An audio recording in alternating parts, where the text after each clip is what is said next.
Okay, next video regarding metric space, open sets in metric space. In previous part, we have seen the definition of open set. What is the definition of open set? We say that in open ball form, we write here the definition of open set.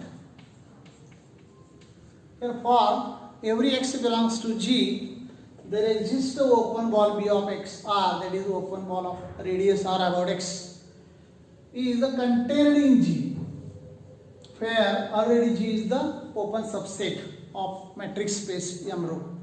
Then G is called as the open set. Then some theorems, and this is the next theorem. Let F be any non-empty family of open subsets of metric space M, then union of G is also open subset. We have to prove that here union of open set is also open. Let H is the symbol for union of G. Then that union of G has two cases. Either it is empty set or non-empty set. If case H is empty set, then it is open, because in previous theorem M and phi both are open. We have to show that empty sets and total set are open sets. Already we have showed. Now here clearly it is open, but if it is not empty, then there is a member, therefore we choose x belongs to H, and then to show that B of XR is contained in H. This is our target. First we have to show that B of XR is contained in H. Thus here is some logic. But if x belongs to H, then x belongs to G for some G belongs to F. Here, what is F? Here be any non-empty family of open subsets. Therefore, we write here for some. Since G is open, then by definition, B of XR is subset of G. But G is a subset of H. By this we say that G is the subset of H. Hence, for subset, that condition is also satisfied. Hence, B of XR is subset of G. If G is subset of H, then B of XR is subset of H. And hence H is open. And what is H? H is union of G. Therefore, union of G is also open subset of H. Very easy to understand this theorem. Next, every subset of RD is open. In our example, RD, as usual, this is one example. As we know, if A belongs to RD, then singleton set A is equal to B of A1. Isn't it? We know that singleton set A is equal to B of A1. Then it implies that A is open in RD. A is open in RD. Therefore, all one-point subsets of RD that are open. But G of RD is the union of these sets. G is the union. Therefore, union is also open because of this theorem. And hence we write G is open. This is one. Every subset of RD is also open. Next, and again simple theorem. G1 and G2 are the open subsets of matrix space M. Then G1 intersection G2. Intersection means common. G1 intersection G2 is also open. Case 1, suppose it is empty set, then obviously open in this way. If empty set is there, then always open.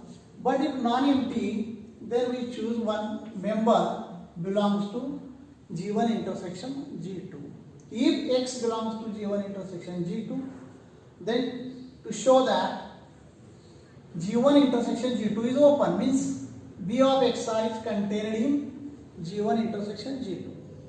If G is open, then B of XR is subset of G. Similarly, if we want to show that G1 intersection G2 is open, we have to show that B of XR is contained in G1 intersection G2.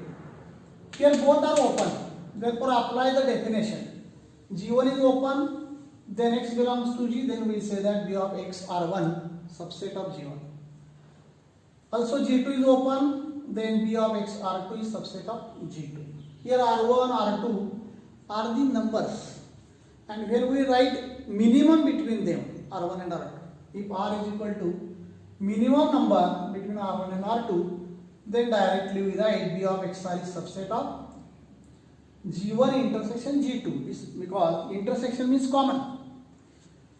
It is subset of G1, it is subset of G2, therefore it is subset of G1 intersection G2, and this is the definition of open, and hence G1 intersection G2 is open.